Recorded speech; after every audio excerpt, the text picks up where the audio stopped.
बिस्मिल्लाहिर्रहमानिर्रहीम अस्सलाम वालेकुम। Welcome back to my channel Bia cooking lounge and vlogs. इससे पहले आपने मेरे चैनल पे देखी थी अनबॉक्सिंग की वीडियो डिश वॉशर की डॉलेंस के। तो ये DDW INB यानी इन्वर्टर सीरीज़ है 1485 मॉडल, ठीक है। और ये इन्वर्टर सीरीज़ है, मैंने इसलिए ये लिया था। और ये मेरे किचन में देख रहे हैं आप, कितना प्यारा लग रहा है, कितना ज़बरदस्त लग रहा है। और ये मैं इसको देख के तो बड़ी खुश हो रही हूँ। और मैंने अब इसको यूज़ किया है, तो मैं आपको बताती हूँ कि मैंने कैसे यूज़ किया। ये देखिए, इस तरह का मैंने इसका स्विच लगवाया है स्पेशल, क्योंकि पहले मेरे पास छोटा स्विच था। अब मैंने इसके लिए बड़ा लिया है। इसका स्विच जो है वो थोड़ा इसका बड़ा है। आप भी इस तरह का ही लगवाएंगी।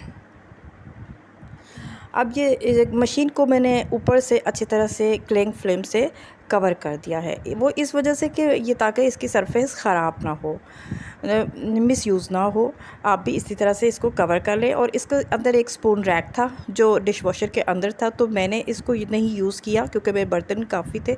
मैंने इसको बाहर ही रख दिया स्पून्स डाल के, तो इसको स्पून रैक बना दिया।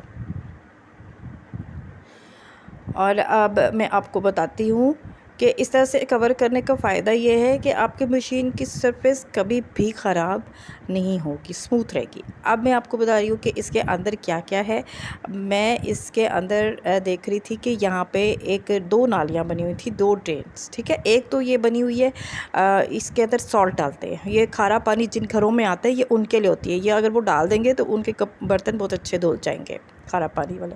और दूसरी जो है वो ड्रेन थी पानी के लिए, जो पानी गंदा यहाँ पे ड्रेन आउट करती है। और ये मशीन इस तरह से देखने में लग रही थी। और इसके अंदर जो ये डिटर्जेंट और फिनिश की टैबलेट थी वो रखी हुई थी। फिर वो मैंने निकाली, उसको कट किया। ये मैं आपको दिखा रही हूँ कि ये किस तरह की बनी हुई है। अब मैंने वो जो फिनिश के टैबलेट है वो कट करके, और एक उसमें जेल था, दो चीज़ें थी, जेल और टैबलेट। तो ये जेल जो है ये एक ही दफ़ा डलता है, बार बार नहीं ये डालना पड़ता मशीन में, बस अब इसको एक दफ़ा डाल दें बस। इसको मैंने अब ये मैं देख रही हूँ कि ये कैसे कटिंग होगी। ये इस तरह से नहीं खुल रहा था, तो मैंने इसको सीज़र से काटा। सीज़र से काट के मैंने इसको सारा ही इसके अंदर उंडेल दिया, फुल इसको मैंने खाली कर दिया। ये एक लिक्विड जेल है और डिटर्जेंट टाइप है ये। अब मैंने इसको कर दिया है इसके अंदर फिल। और